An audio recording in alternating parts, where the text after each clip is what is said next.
Kia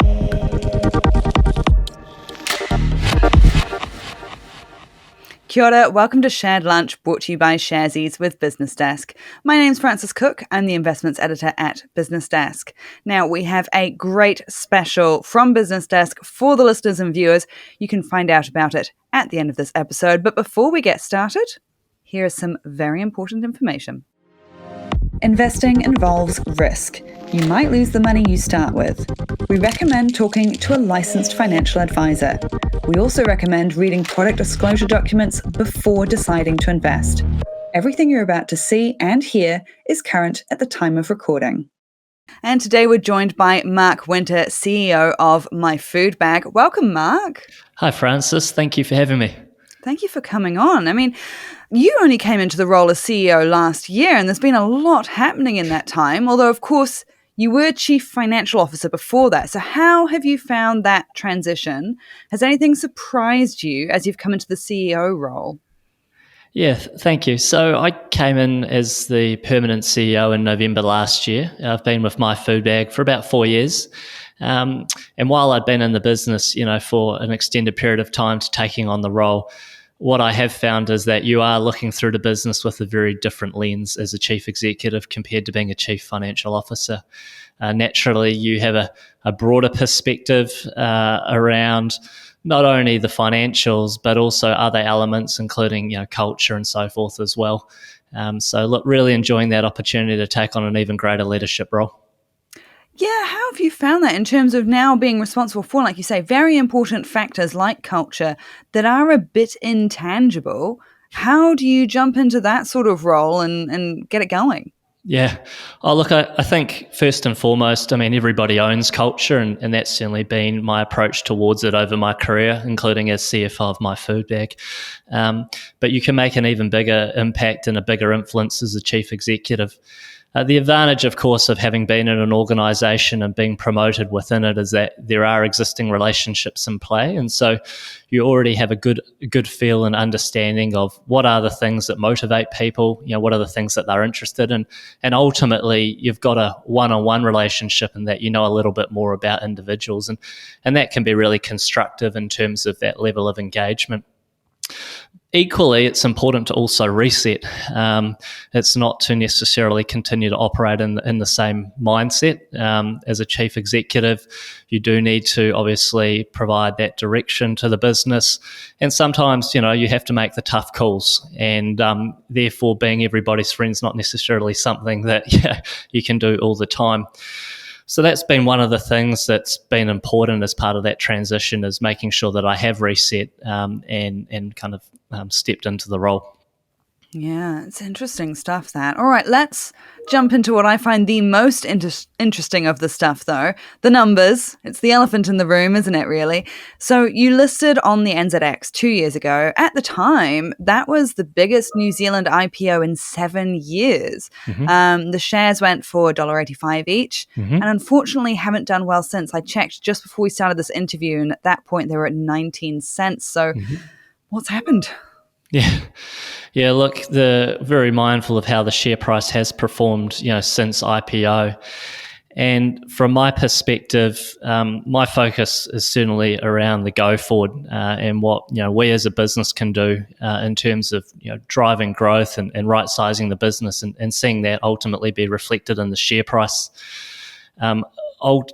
Reflecting on certainly the last couple of years, from a macro perspective, there have been a number of things played out. But regardless of that, as I say, coming into the role in mid-November, the focus is all about the go forward for me. When you talk there about right-sizing the business, that sends up a red flag for me on job losses? Yeah, look, ultimately, we need to make sure that our business is of the appropriate size, to meet the level of demand that's being generated, from our customer base. And that sometimes means having a look at not only assets and other parts of your business, but also, the people part as well. having a clear strategy and a plan is the first place to start. And by having that in place, you can quite quickly make some decisions around whether or not something is aligned to strategy or whether or not it's less focused on strategy. And so that's how we've very much thought about people and so forth.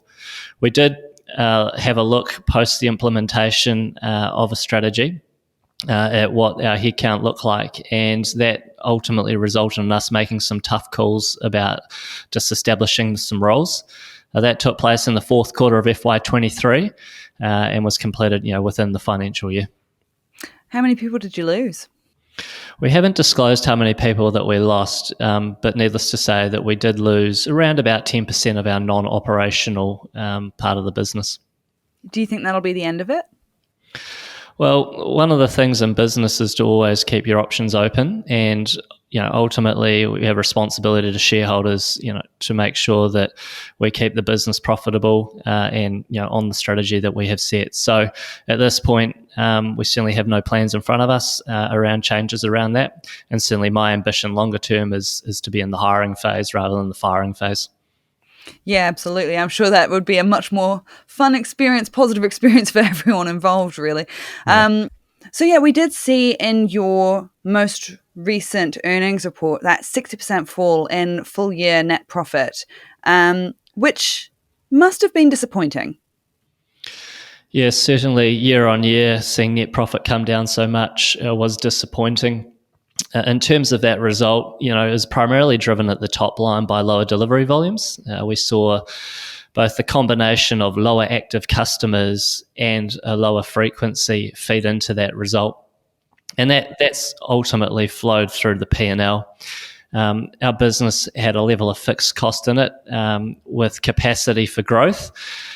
And so with less volume running through those sites, we simply haven't been able to absorb that fixed cost, and that's disproportionately then impacted the bottom line. So as you've mentioned, Francis, while the top line was down around about 11-12%, as it's flowed down through EBITDA and then ultimately NPAT, it's a much bigger percentage decrease year on year. So to come back to the share price there, that 19 cents, which, as you've said, you're very aware of that. You're keeping an eye on it. What do you think is the main factor in that fall in value, and how can you fix it? Do you plan to fix it? What's the plan? Look, the focus for me going forward is very much around growing active customers. As a business, we have relatively good frequency and average order value, but getting that customer number up is primarily the objective. It's very simple internally. The question that we ask ourselves is, does it grow active customers? And that's our approach going forward, and very much organised around becoming more relevant through offering greater flexibility, convenience, and ultimately great value to New Zealand consumers. And in terms of that plan in FY24, we've identified 4 pillars that will help ultimately realise that growth in active customers. The first pillar is around identifying that meal kits represent great value, and particularly our bargain box brand specifically on affordability. There's a perception out there that meal kits are expensive, and what we're working hard to disprove is that is true. We've gone out and we've done some benchmarking, and what we've identified through a survey is that on average, bargain box is around about 4% cheaper than Countdown and New World delivered online. So that to us is good evidence that meal kits aren't expensive and that they actually represent affordable alternative to, say, traditional grocery options. The second thing we've done specifically around bargain box is we've put a price freeze in place to give Kiwi consumers some certainty in terms of planning their weekly food budgets. So that's that first focus, is really about disproving the perception that meal kits are expensive. Second thing we've got in place is around offering greater flexibility.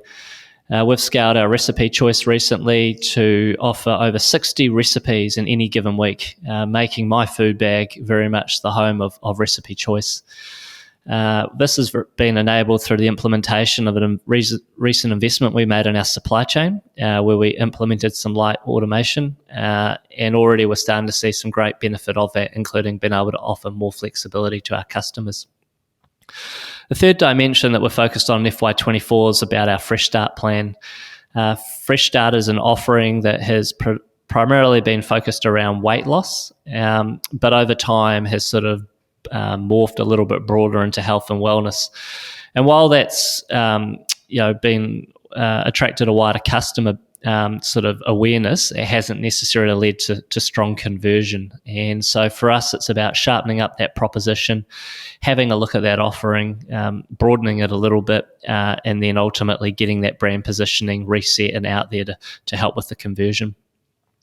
And then the fourth element of our plan is around our add-on offering, or the kitchen. We've been constrained over the last 18 months based on our assembly footprint in terms of the number of items that we can offer there. But with the implementation of this recent investment in light automation in our assembly sites, we're able to offer a lot more SKUs. So our intention moving forward is to scale that up and ultimately grow average order value and frequency associated with it. So each of those four pillars are all about growing active customers, and for us, it's about getting on and delivering them. The other thing that underpins all of that is a focus on cost and growing productivity.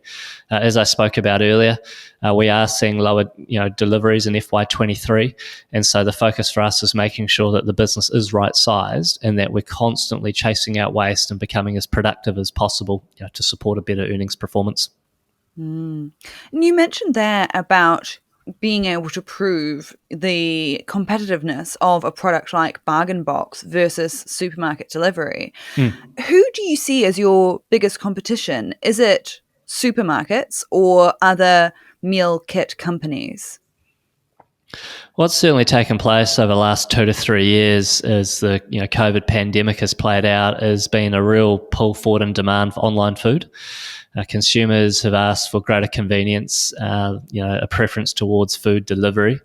And so what used to be quite a traditional segment in terms of meal kits has very much morphed into a broader online food category where, supermarkets are involved in terms of home delivery, as well as, the meal kit players and others as well offering that. So for us, that's a greater opportunity in terms of share of wallet.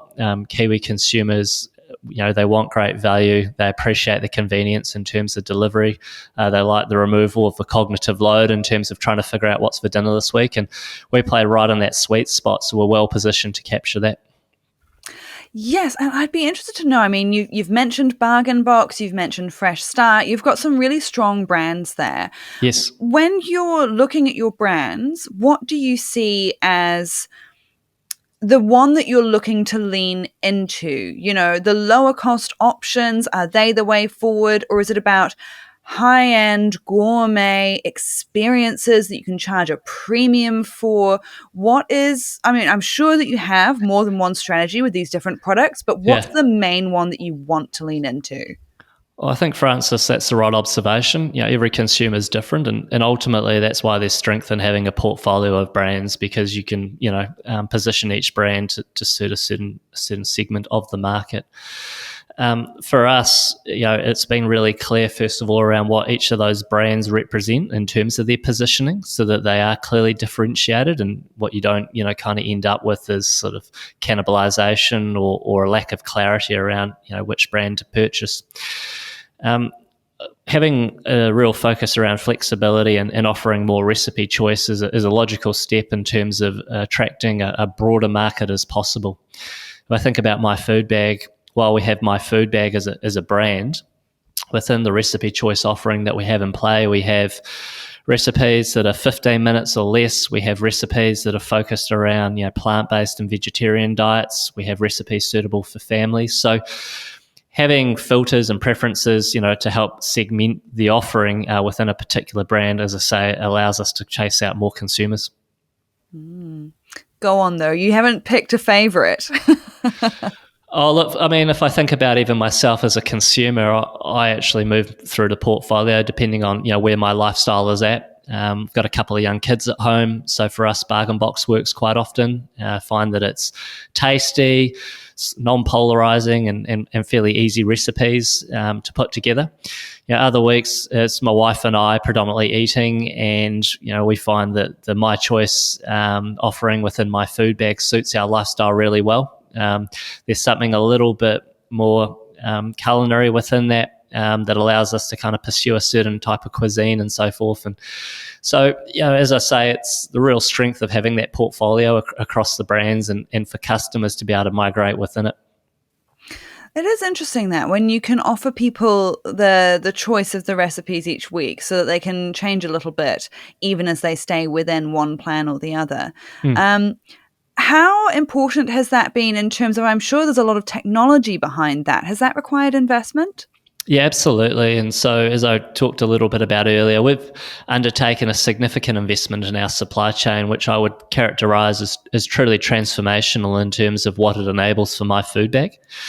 About a year ago, we committed to working with a European vendor to put in place light automation technology. This ultimately meant that we moved from an arrangement where we were picking our different bag types by recipe to a full ingredient level pick type arrangement. It's allowed us to scale up our recipe choice, which I've been speaking to. But importantly, from a customer experience perspective, it's also allowed us to really upweight our quality game and our picking accuracy and so forth. We're now in a position where we can more accurately order the ingredients that get packed in boxes so that we have the heavy items be packed first at the bottom of the box and the softer, lighter items packed at the end of the line. This avoids damages and things being squashed and so forth. It also means that from a pick accuracy perspective, because of the layout and the use of technology to prompt the picker around what item to pick, there's fewer mispicks. So, wrong things being put in boxes or things not being put in boxes at all. And while it's early days, we've only been live for 8 weeks up in Auckland and for about 3 weeks down in Christchurch. We've already seen evidence to date that lower credits have been issued and less customer complaints have been coming through to our customer love team, which is fantastic. And ultimately the most important piece of our business, which is about having a happy customer and having a first class customer experience. Well, yes, as you say, that's certainly good for customer retention, isn't it? And also for reducing, I don't know what you do when you get these complaints about things being missing, but I'm sure that costs you money. When you mentioned there about the supply issues, I'm sure that is a key one for you in the food business, because we have had supply chain issues previously. Now there are supply issues because of cyclone damage. And if it's not one thing, it's another. How much does that put the squeeze on your business? Yeah, look, it certainly has been a volatile time over the last 3 to 6 months, but the reality is, there are all sorts of things now impacting food supply, and climate is certainly one of them. For us, as a weekly business that sources local, fresh, quality New Zealand ingredients, it means that we need to have good relationships with our suppliers, that we need to have a depth of understanding in terms of where we source from, and that we need to be somewhat agile in terms of our chefs within our development kitchen and their interaction with our procurement team, because it certainly can happen that we'll get a phone call on a Tuesday informing us that certain vegetables not available. So how we adapt our recipes to make most of what vegetables are available is something that we've managed to skillfully develop over time. But as I said, knowing our growers and working closely with suppliers is the first step around helping to mitigate some of those food supply challenges that ultimately we've all been facing and seeing in the supermarket shelves and in other areas as well. Yes, and how does that relationship with the suppliers work? I mean, how much room is there for shoring up those supplies and making sure that you are hopefully a preferred customer, and also in terms of getting the best price, because I'm sure that impacts on margins. Yeah, absolutely. So it's a little bit long-term planning and it's a little bit short-term planning. So our development kitchen sits within our offices here in Auckland. They're planning 12 weeks in advance. So, we're towards the end of May at the moment. So they're already starting to think about, well, what's going to be delivered in August? With that, they've got an understanding of what's going to be in season in August. We obviously prioritise, sourcing of fresh local ingredients that are in season. So in August, for example, we know we'll be able to get broccoli, we know we'll be able to get potatoes, there'll be other things out there. So the recipes will be starting to get planned around that. As we fast forward and get closer to the delivery point in August, sort of a week out or so forth, that's where we're really checking in with our suppliers and making sure that there is availability of those ingredients that we've planned within our recipes. And sometimes you do get those signals. There's been a severe frost, for example, which has had an impact on broccoli heads.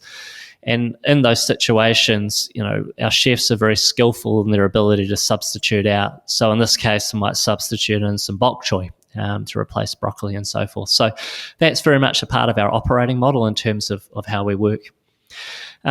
Produce is probably at the more acute end of that spectrum. Other items, particularly proteins and so forth, we work more in a more stable environment, though equally, even proteins, particularly red meat, there are seasonal aspects around that.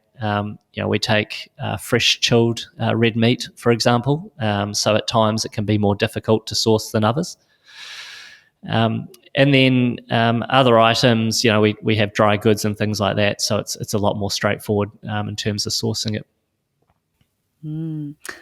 Whenever I look at the food business, I always have quite a bit of admiration for those in it, because there are a lot of moving parts and you don't have control over everything. In terms of the things that you can control, I mean, you've given us some really great examples so far in this conversation. Is there anywhere else that you're looking at in terms of efficiencies for the company, things that you think you could improve, whether it's technology, transportation, or just anything else? Yeah. Look, I think all businesses are constantly strive to continuously improve, to chase out waste that's built into processes. And we're no different with that regard. This investment in light automation certainly, as I've described, has been a game changer. There are labour savings associated with that investment, primarily driven by the fact that our existing processes had us double handling finished goods. The light automation removes one of those steps, and therefore there's less manual labour required in terms of what that looks like. It also means that our product's fresher, so there's a shorter lead time from when we receipt the fresh produce to when ultimately it lands to the customer's doorstep. Outside of that, in terms of focus around productivity, we're always thinking about how we can embrace technology to support with the removal of manual processes. Things like generative AI, which a lot of businesses is talking about at the moment. How we look to better embed that to support us around the writing of some of the material that we provide and so forth. We've been looking to embrace. And then from an overheads perspective, I talked a little bit about right-sizing the cost base and making sure that we've got that as optimal as possible. It's a case of challenging ourselves to say, well, what's on strategy and what's not on strategy. One thing we talked about at the full year release was the decision to delist from the Australian Stock Exchange. On balance, we found that our listing on the ASX had few shareholders, very thinly traded in terms of lack of liquidity, and yet it did attract compliance costs around listing fees and legal fees and other fees and so forth, and ultimately took up time and resource. So that would be an example of where we said, well, it's not really on point, and as a consequence, we're working through the process to delist there.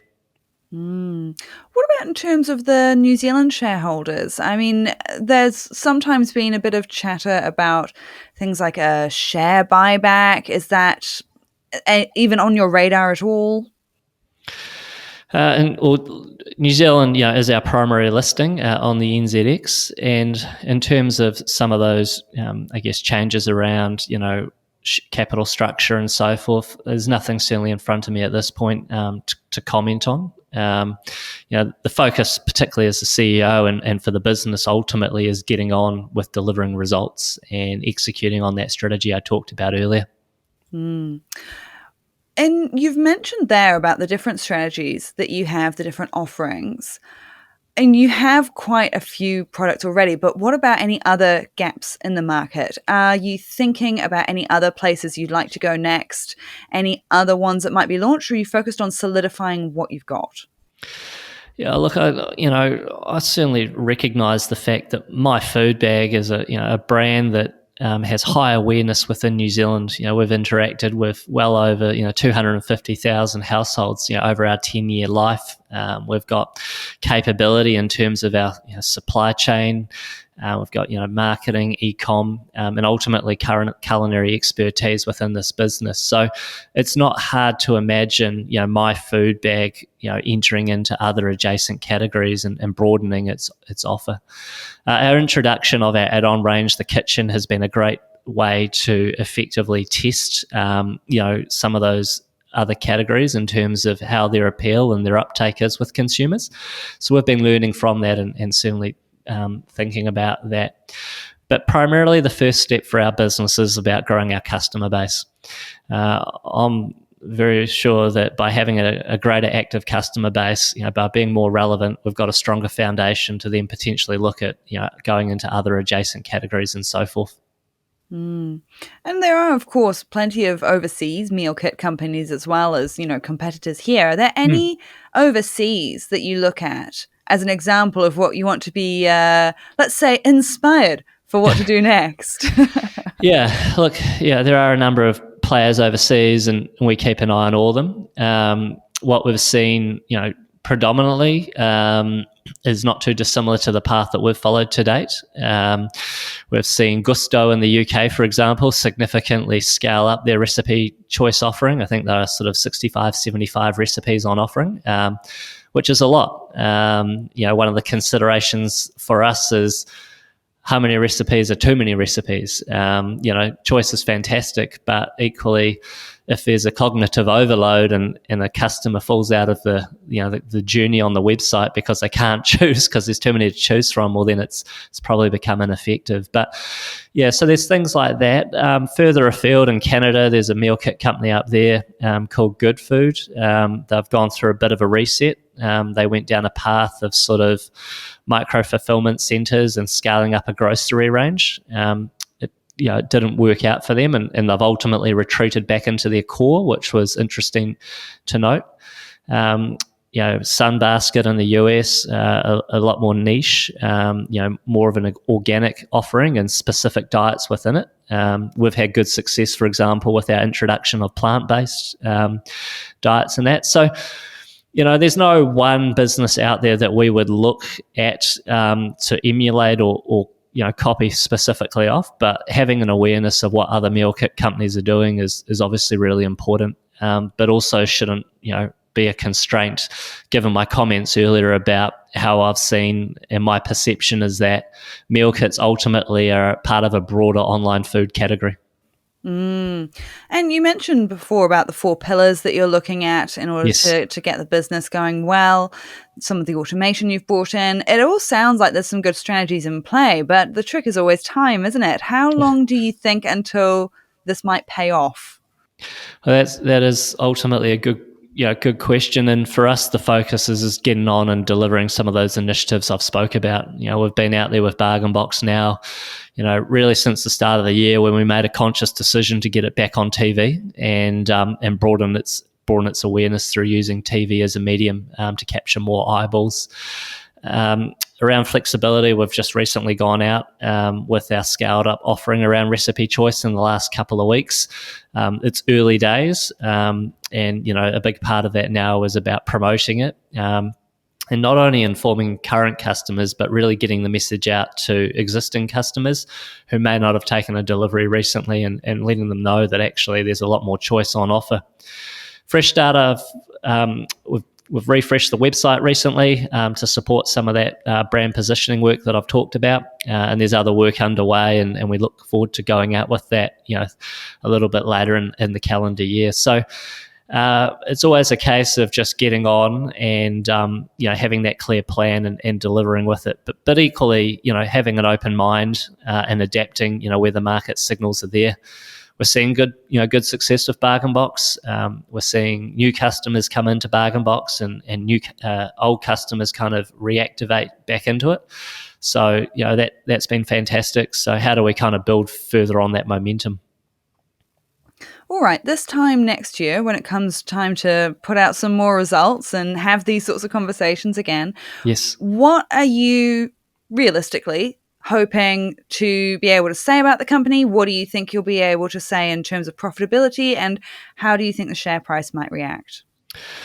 We certainly haven't offered any formal guidance around, what FY24 looks like. But for me, it will be ultimately about coming back, on the plan that I've articulated and providing an update on each of those elements in terms of what we've delivered and the results that we've seen. Ultimately, for me, the objective is around growing active customers, having more New Zealanders, be engaged with my food bag. Taking a delivery is where the priority sits. And that will be the key thing that I'm looking forward to, obviously providing an update on and working with the team throughout this year, to make a reality.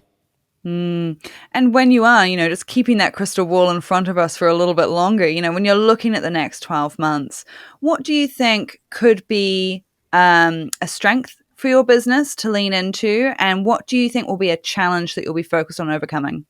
Yeah, look, I think in terms of a strength, having a portfolio of brands is certainly, jumps out at me. What it does is it does mean that as lifestyles change and circumstances are what they are, we're able to, leverage those different parts of the portfolio to lean in, to where those pockets of demand sit.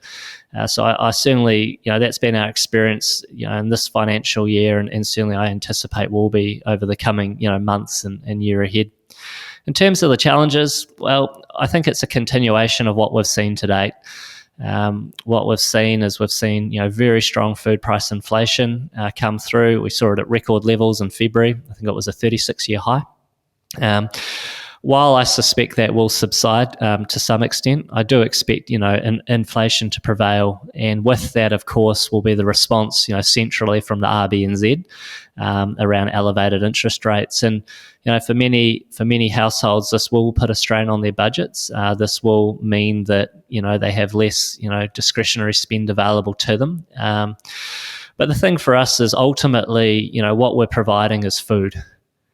And everybody has to eat. And, so making sure that we're out there advertising our product and our offering is what's important in keeping that front of mind, because meal kits are a fantastic way to budget. You can set your parameters in terms of number of people in a household, number of nights in the household that you're after, and then for a fixed price, we'll deliver to your door, the weekly dinners for you. And so that gives people some certainty around their planning. Yeah, when you say there about the cost of living, that is such a tricky one. I think that's going to be a big uncertain factor for so many businesses this year. I mean, if there's one key takeaway that you wanted investors to take from our conversation today, what would that be? What would you want people to hold on to and to know? Ultimately, the key takeaway for investors is that we've got a very strong focus around growing our active customer base. I know I've said it a number of times now, but fundamentally for this business, the delivery volumes that go through it are an important value driver in terms of earnings. Deliveries, of course, are made up of two things: frequency, in terms of how many orders a customer is taking in any given 13-week period, and then, the active customer number itself. So frequency stat not too bad, and we've got initiatives in play, including flexibility to strengthen that. But the active customer piece is the piece that we really do need to continue to grow, either through bringing in new customers or reactivating lapsed customers. Interesting. Well, I can't wait to talk to you as all of this develops and see how it goes. Thank you for tuning in, everyone, and a big thank you to Mark for joining us. Really do appreciate your time and your insights. Thank you very much, Francis. Much appreciated. Now, before you guys head away, we have a special offer for Sharesies investors from BusinessDesk. We talked about the cost of living, so I've got to give you a wee discount. If you use the promo code SharedLunch2023, you'll get $100 off an annual subscription to BusinessDesk, which is usually $249 including GST, so what a bargain. The offer does only apply to new BusinessDesk subscribers, can only be used once. per subscriber. Can't be used with any other discounts. Enjoy the rest of your week.